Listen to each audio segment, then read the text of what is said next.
नमस्कार दोस्तों, मैं रमेश आनंद स्वागत करता हूं आप सभी का आनंद की पाठशाला में। आज हम लोग भारतीय संविधान के बारे में चर्चा करेंगे। भारतीय संविधान का जो हमारा पहला टॉपिक होगा वो होगा कॉन्स्टिट्यूएंट असेंबली, जिसको हिंदी में संविधान सभा के नाम से जाना जाता है। तो आइए शुरुआत करते हैं कॉन्स्टिट्यूएंट असेंबली के बारे में। तो जैसा कि आपको पता होगा कि सेकेंड वर्ल्ड वॉर के समय जो ब्रिटिशियन थे, सेकेंड वर्ल्ड वॉर में वो लोग बिजी थे। तो सबसे पहले 1934 में M N Roy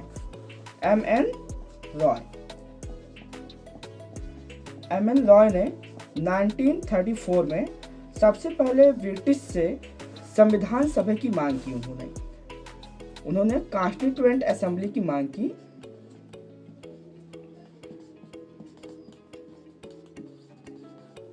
constituent assembly की मांग की। तो जब उन्होंने कॉन्स्टिट्यूएंट असेंबली की मांग की तो इसके लिए इन 1942 में एक आयोग का गठन किया गया जिसका नाम था क्रिप्स मिशन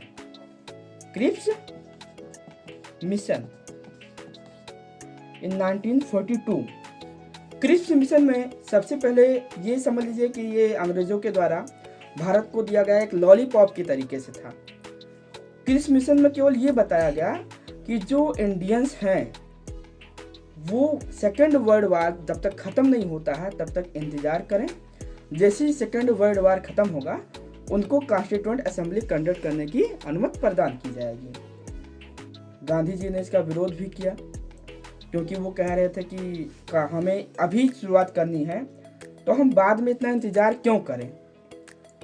उन्होंने इसका भरपूर इसका विरोध किया क्योंकि हुआ इस वजह से हो रहा था ऐसा, क्योंकि उस समय जो ब्रिटिश सरकार थी उसमें जितने भी ब्रिटिश सैनिक थे उसमें ज़्यादातर लोग हमारे इंडियन थे। तो क्रिप्स मिशन में जब कहा गया कि सेकेंड वर्ल्ड वॉर के बाद जो इंडियंस है वो अपना कॉन्स्टिट्यूएंट असेंबली कंडक्ट कर सकते हैं, तो इसका गांधी जी ने बहुत ही विरोध किया। फिलहाल उसमें वो सफल नहीं हो पाए। उसके बाद एक नया आयोग आया जिसका नाम था कैबिनेट मिशन प्लान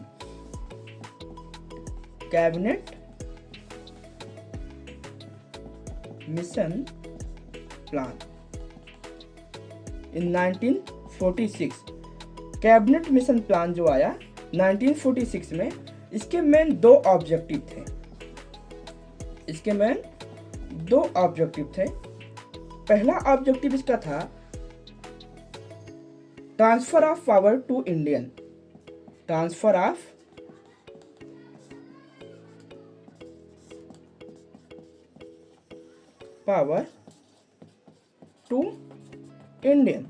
मतलब भारत को शक्तियों का स्थानांतरण करना, भारत को वो शक्तियां दी जाए जो वो चाह रहा है इंडियन कॉन्स्टिट्यूशन को फॉर्मेशन करने के लिए। एंड जो सेकेंड ऑब्जेक्टिव था फॉर्मेशन ऑफ कॉन्स्टिट्यूएंट असेंबली।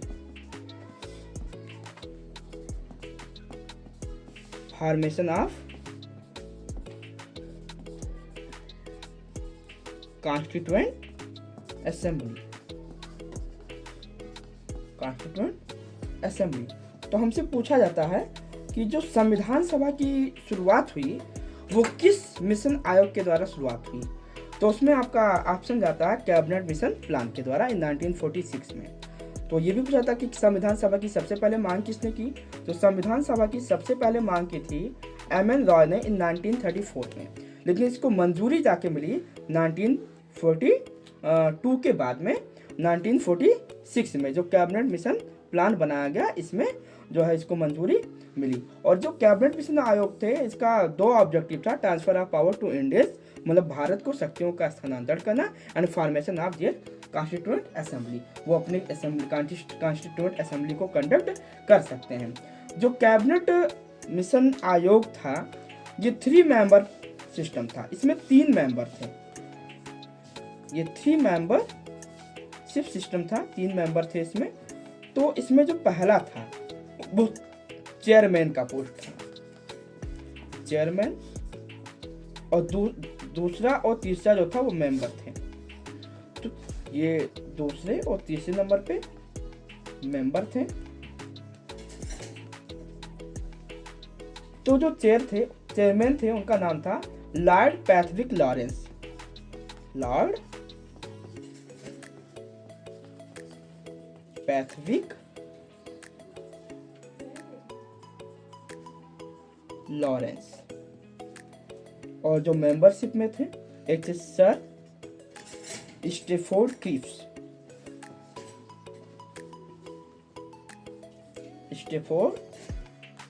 जिनके नाम से क्रिप्स मिशन आया था। और जो थर्ड नंबर पे थे उनका नाम था एवी अलेक्जेंडर।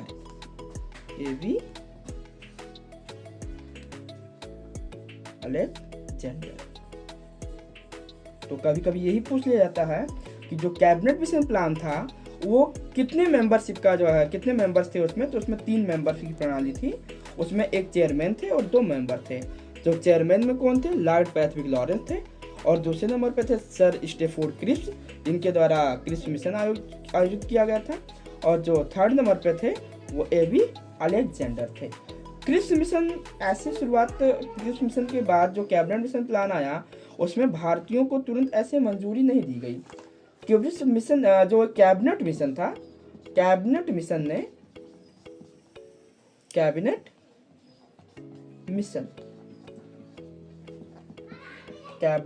ने मई से अगस्त 1946 के बीच में, मई 1946 टू अगस्त 1946 के बीच में इंडिया में कुछ चुनाव करवाए। और उस चुनाव के नतीजे के दौरान उन्होंने भारत को मंजूरी दी कॉन्स्टिट्यूएंट असेंबली को कंडक्ट करने की। तो इस प्रकार से कैबिनेट मिशन प्लान के द्वारा भारतीयों को मंजूरी मिली कॉन्स्टिट्यूएंट असेंबली को कंडक्ट करने की। तो जो कॉन्स्टिट्यूएंट असेंबली कंडक्ट किए गए, इसके कुछ महत्वपूर्ण चीजें थी इसमें, वो भी जान लेते हैं। इसके जो सत्र जिसको हम लोग सेशन कहते हैं, इसमें कुल मिला के 11 सत्र थे। 11 सत्र चलाए गए। इसमें मीटिंग भी हुई थी कॉन्स्टिट्यूएंट असेंबली को कंडक्ट कर। इससे कोई भी चीजें हम लोग लागू करते हैं उसके पहले कुछ मीटिंग होती हैं। तो कॉन्स्टिट्यूएंट जो कॉन्स्टिट्यूशन बनाना था, इसमें 1-2 मीटिंग नहीं हुई थी। इसमें 165 मीटिंग हुई थी। 165 मीटिंग आयोजित की गई थी कॉन्स्टिट्यूशन को बनाने के लिए। और इसमें जो महिला उम्मीदवार थे, इसमें महिलाओं ने भी योगदान दिया। इसमें 15 महिलाएं थी। कभी कभी ये भी पूछ लिया था कि कॉन्स्टिट्यूएंट असेंबली द्वारा जो कॉन्स्टिट्यूशन बनाने के लिए जिम्मेदारी दी गई थी उसमें कितनी महिलाएं शामिल थी। तो इसमें 15 महिलाएं शामिल थी कॉन्स्टिट्यूशन को फॉर्मेशन के लिए। इसमें बात करते हैं खर्चे की। तो कॉन्स्टिट्यूशन के निर्माण के लिए 64 लाख रुपए का खर्चा हुआ था। कितना खर्चा हुआ? 64 लाख रुपए का खर्चा हुआ था भारतीय संविधान को बनाने के लिए। तो जैसा कि आपको पता है कि इसके निर्माण के लिए 165 मीटिंग आयोजित की गई। सभी मीटिंग तो इसमें पूछा नहीं जाता है, फिलहाल कुछ मीटिंग हैं जो बहुत ज़्यादा इम्पोर्टेंट होती हैं, पूछी जाती हैं। तो इसमें सबसे पहले हम बात करते हैं फर्स्ट मीटिंग की।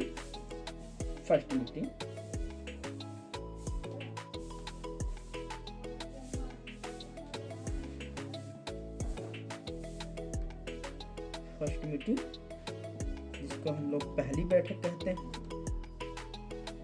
पहली बैठक, तो इसकी जो पहली बैठक थी वो 9 दिसंबर 1946 को आयोजित की गई। 9 दिसंबर 1946 को। तो ये पूछा जाता है कि जो कॉन्स्टिट्यूएंट असेंबली थी, कॉन्स्टिट्यूएंट असेंबली के द्वारा ये कॉन्स्टिट्यूशन बनाने के लिए पहली मीटिंग इसकी कब आयोजित की गई थी। तो इसका कॉन्स्टिट्यूशन बनाने के लिए इसकी पहली मीटिंग 9 दिसंबर 1946 को आयोजित की गई। और इस मीटिंग में सबसे पहले डॉक्टर सच्चिदानंद सिन्हा को अस्थायी चेयरमैन चुना गया, जिसको अस्थायी अध्यक्ष कहते हैं। अस्थायी अध्यक्ष। अस्थाई अस्थाई अध्यक्ष इसमें कौन थे? डॉक्टर सच्चिदानंद सिन्हा। डॉक्टर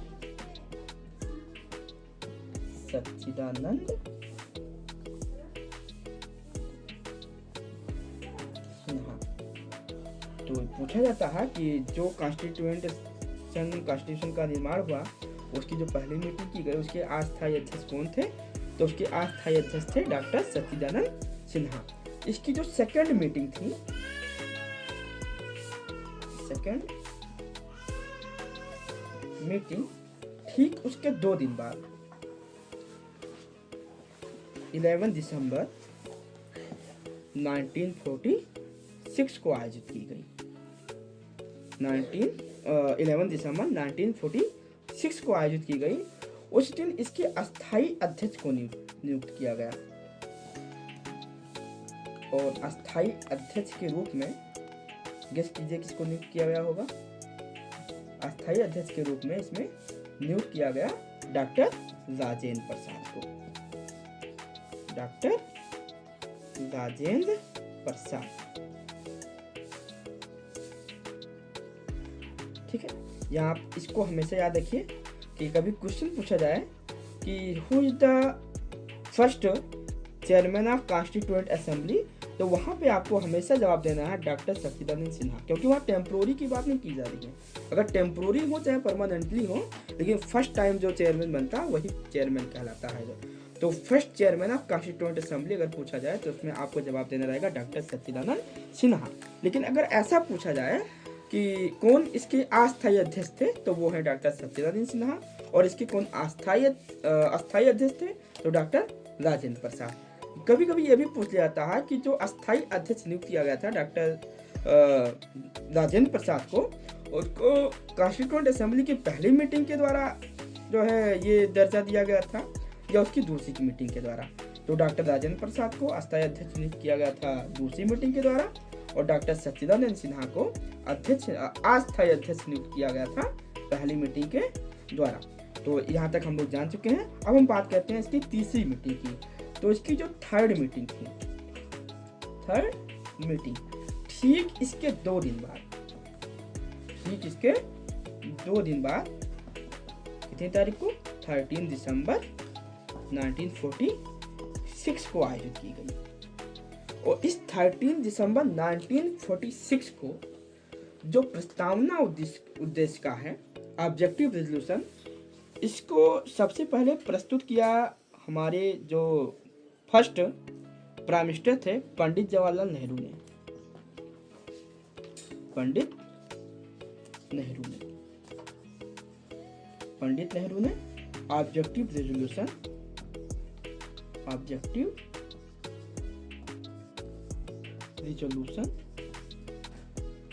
जिसको प्रस्तावना उद्देशिका कहा जाता है, प्रस्तावना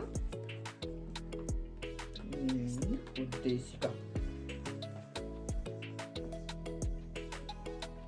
प्रस्तावना हमने गलत लिखा है, प्रस्तावना उद्देशिका, या इसी को प्रीएम्बल कहा जाता है, प्रीएम्बल।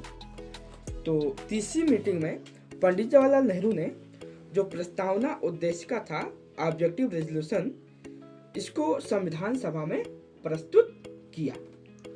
ठीक है, तो ये पूछा जाता है कि जो ऑब्जेक्टिव रेजोल्यूशन यानी कि प्रस्तावना उद्देशिका है, ये किसके द्वारा प्रस्तुत किया गया? तो ये प्रस्तुत किया गया था पंडित जवाहरलाल नेहरू जी के द्वारा। जैसे कि हम लोगों ने जाना कि 13 दिसंबर 1946 को संविधान सभा की तीसरी मीटिंग आयोजित की गई थी, और इसमें हम लोगों ने ये भी पढ़ लिया है कि पंडित जवाहरलाल नेहरू जी के द्वारा जो ऑब्जेक्टिव रेजोल्यूशन था, जिसको प्रस्तावना उद्देशिका कहा जाता है, उसको इन्होंने प्रस्तुत किया। लेकिन आप यहाँ पे इस बात का ध्यान रखें कि 13 दिसंबर 1946 को जो प्रस्तावना उद्देशिका थी, इसको रखा तो गया कॉन्स्टिट्यूएंट असेंबली में, लेकिन आपको पता है कि उसमें 1-2 लोग तो थे नहीं, कई लोग थे। सभी लोगों का मत मिलना भी जरूरी होता है, सब लोग उस पर अपनी बातचीत करेंगे, सभी लोग अपनी राय देंगे। तो इसको तुरंत मंजूरी नहीं मिली थी, तो ये भी पूछा जाता है कि कॉन्स्टिट्यूएंट असेंबली में जो प्रेम्बल दिया गया वो उसको अडॉप्ट कब किया गया। तो आइए इसके बारे में हम लोग जान लेते हैं। तो आप जान लीजिए 22 जनवरी 1947, 22 जनवरी 1947 को कॉन्स्टिट्यूएंट असेंबली के द्वारा ऑब्जेक्टिव रेजोल्यूशन को अडॉप्ट किया गया था। ठीक है, तो ये आप जान लीजिए constituent assembly adopted the objective resolution in 22 जनवरी 1947। ठीक है, लिख देते हैं हम संविधान सभा द्वारा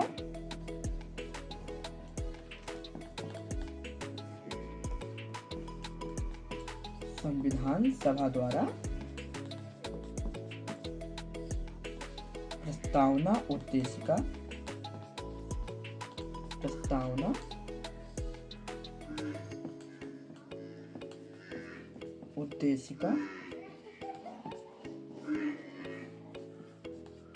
को 22 जनवरी 1947 को अपनाया गया।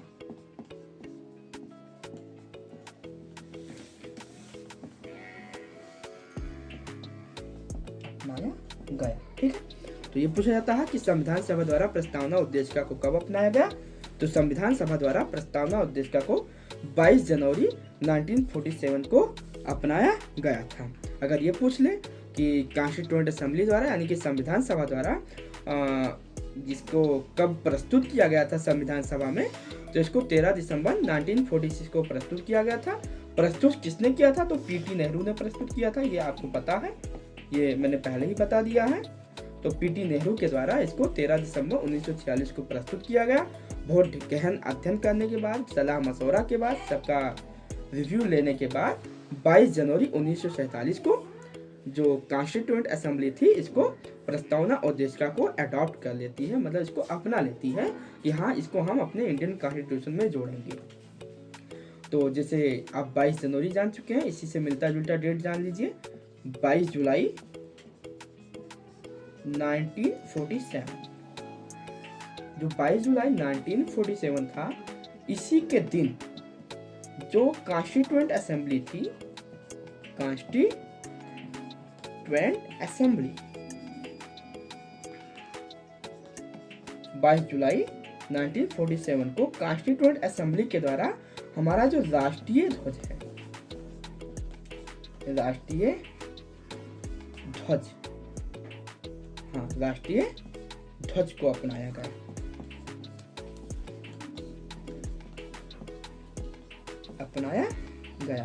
तो अगर आपसे कोई पूछे कि राष्ट्रीय ध्वज को कब अपनाया गया, तो राष्ट्रीय ध्वज को अपनाया गया 22 जुलाई 1947 को। अच्छा, आपसे पूछा जाए कि राष्ट्रीय ध्वज में कितने कलर होते हैं, आप क्या बताएंगे? हाँ बताइए, कितने कलर होते हैं? मैक्सिमम लोगों का जवाब होता है 3, जबकि ये गलत है। हमारे राष्ट्रीय ध्वज में अगर रंगों की संख्या देखी जाए तो 4 होती है। एक तो आपका व्हाइट होता है, सेफ्रॉन होता है, ग्रीन होता है, इसके साथ साथ उसमें बीच में जो अशोक स्तंभ बना होता है वो भी होता है नेवी ब्लू कलर का। तो इस प्रकार के से कितने कलर हो गए? 4 कलर होते हैं। ये भी पूछा गया है कि there are how many colour in our national flag, तो उसमें 3 कलर नहीं होते, उसमें 4 कलर होते हैं। व्हाइट होता है, सेफ्रॉन होता है, ग्रीन होता है और नेवी ब्लू होता है। ठीक है, चलिए ये चीज आप जान चुके हैं। तो जैसा कि आप जाने कि 22 जुलाई 1947 को कॉन्स्टिट्यूएंट असेंबली के द्वारा हमारे राष्ट्रीय ध्वज को अपनाया गया, और इसीलिए इस दिन हम लोग झंडा दिवस के रूप में मनाते हैं। और ये भी इसी वक्त जान लीजिए कि जो हम लोगों का राष्ट्रीय ध्वज है, इसको डिजाइन किसने किया था? तो आपने नाम जाना होगा पिंगाली वेंकैया। पिंगाली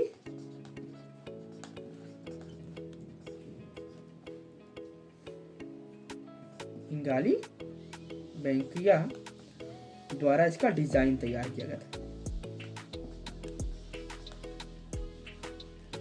ठीक है, इसका डिजाइन जो था वो किसके द्वारा तैयार किया गया था? पिंगाली वेंकैया के द्वारा इसके डिजाइन को तैयार किया गया था। ठीक है, तो इतना हम लोग जान चुके हैं।